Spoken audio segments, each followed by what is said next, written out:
Magandang araw po sa inyong lahat, mga ka-confess. Minsan, akala natin ang pagmamahal ay sapat na.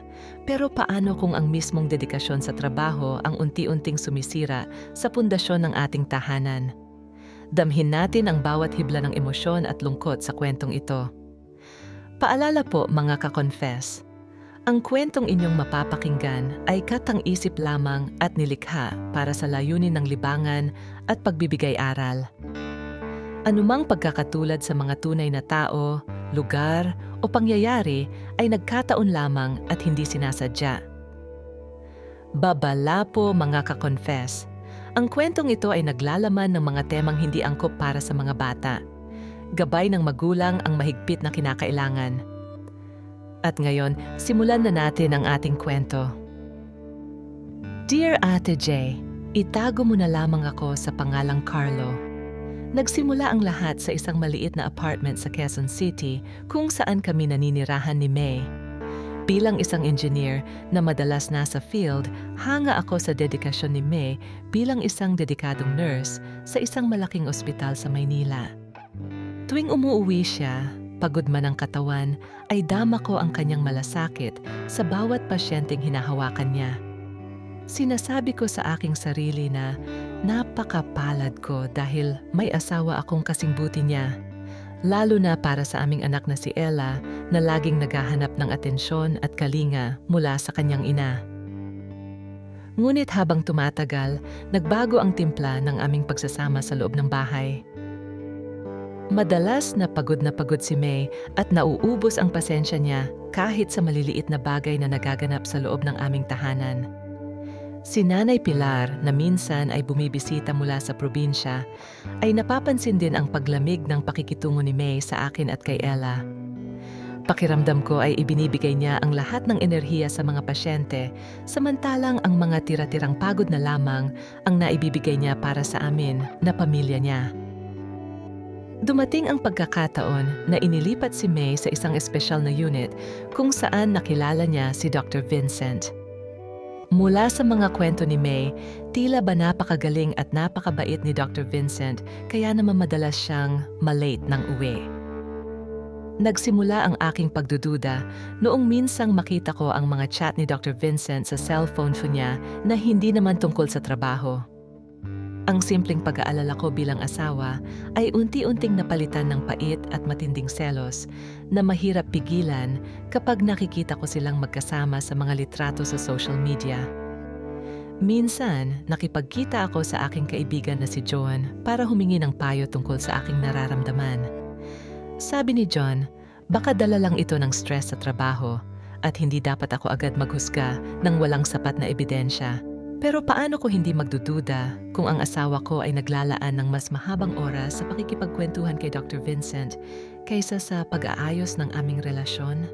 Pakiramdam ko ay unti-unti na siyang lumalayo sa akin at ang dating matamis naming pagsasama ay unti-unti nang naglalaho dahil sa pagbabago ng kanyang prioridad sa buhay.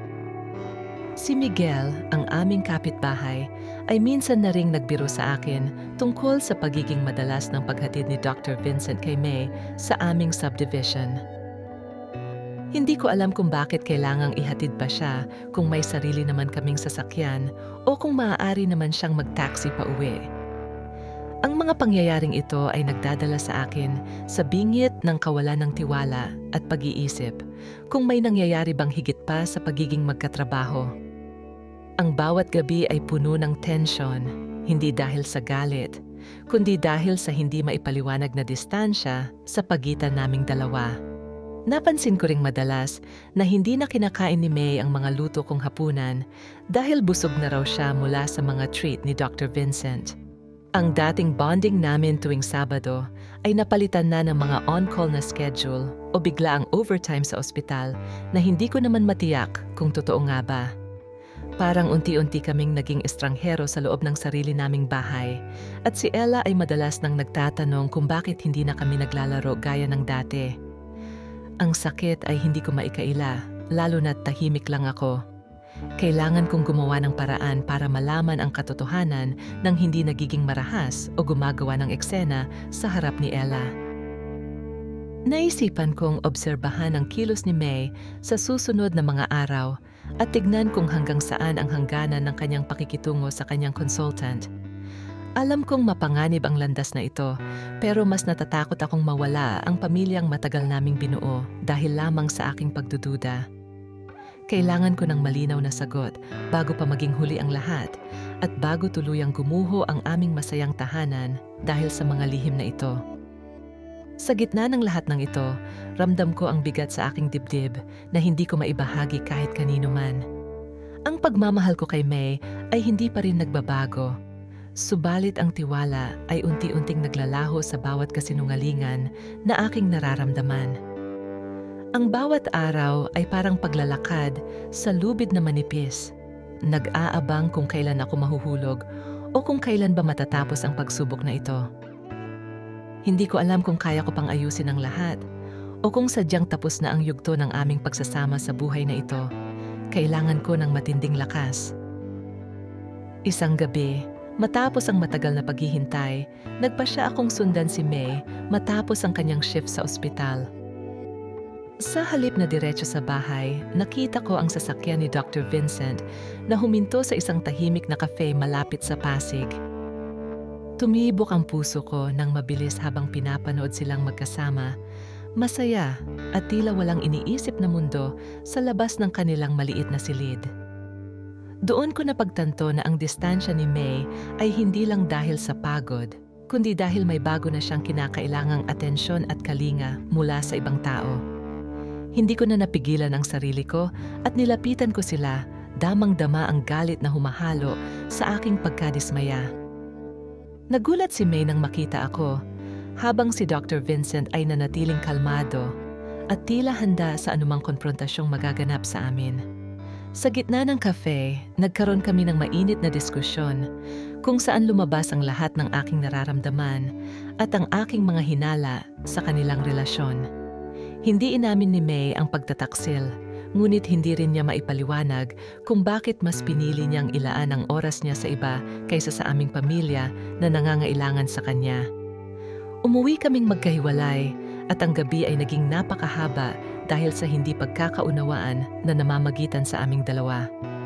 Si Ella ay nagising dahil sa ingay namin at napayakap sa akin ng mahigpit na para bang alam niyang may hindi magandang nangyayari sa kanyang mga magulang. Naramdaman ko ang matinding pagsisisi dahil nadamay pa ang bata sa aming mga personal na problema at pagkukulang bilang mag-asawa. Si Nanay Pilar ay tahimik lang na nagmamasid sa isang sulok. Marahil ay nasasaktan din sa nakikita niyang unti-unting pagkawasak ng aming pamilya sa loob ng tahanan. Kinausap ko si Joan kinabukasan at ibinahagi ang lahat ng nangyari sa cafe at ang aking nadaramang pagkadurog. Sinabi niya sa akin na kailangan naming mag-usap ng masinsinan ni May kung gusto pa naming maisalba ang aming pagsasama. Pero paano kami mag-uusap kung ang bawat salita ay parang kutsilyong sumasaksak sa aming mga puso tuwing nagkakaroon kami ng pagkakataon? Ang tiwala ay mahirap buuin, lalo na kung ang mismong dahilan ng pagdududa ay nakaugat sa paulit-ulit na mga pagkakamali na hindi naman namin napag-uusapan ng malinaw mula sa simula. Sinubukan ni May na humingi ng tawad, hindi sa pagtataksil, kundi sa pagkukulang niya bilang asawa at ina kay Ella. Sinabi niyang kailangan niya ng suporta at pag-unawa sa hirap ng kanyang trabaho na tila hindi ko naibigay dahil sa sarili ko ring pagkukulang. Ang pag-aamin na ito ay naging hudyat ng mas malalim na diskusyon sa amin tungkol sa aming mga pangarap at realidad ng aming buhay. Napagtanto namin na pareho kaming may pagkakamali at ang matagal na kawalan ng komunikasyon ay ang tunay na kalaban na sumisira sa aming matibay na pundasyon. Nagpasya si May na mag-leave sa trabaho para pagtuunan ng pansin ang aming pamilya at ang kanyang mental health na labis na naapektuhan. Nakipag-usap rin siya kay Dr. Vincent para linawin ang mga hangganan ng kanilang propesyonal na relasyon at wakasan ang anumang maling interpretasyon ng kanilang pagsasama. Ang mga araw na lumipas ay naging puno ng paghilom at pagbabalik-tanaw sa kung paano kami nagkamali at kung paano kami muling magsisimula mula sa simula. Hindi ito madaling proseso, ngunit kailangan naming pagdaanan kung gusto naming mabigyan ng kinabukasan ang aming anak na si Ella. Si Miguel ay nakita akong nag-aayos ng aming garden at nagpasalamat ako sa kanya dahil sa kanyang pagtulong sa mga gawaing bahay habang wala si May. Ang suporta ng mga taong nasa paligid namin ay malaking tulong para gumaan ang aming nararamdaman at muling magkaroon ng pag-asa sa aming relasyon. Hindi man madali, ang pagkakaroon ng bukas na komunikasyon ay naging susi sa pag-aayos ng mga gusot sa aming pagsasama.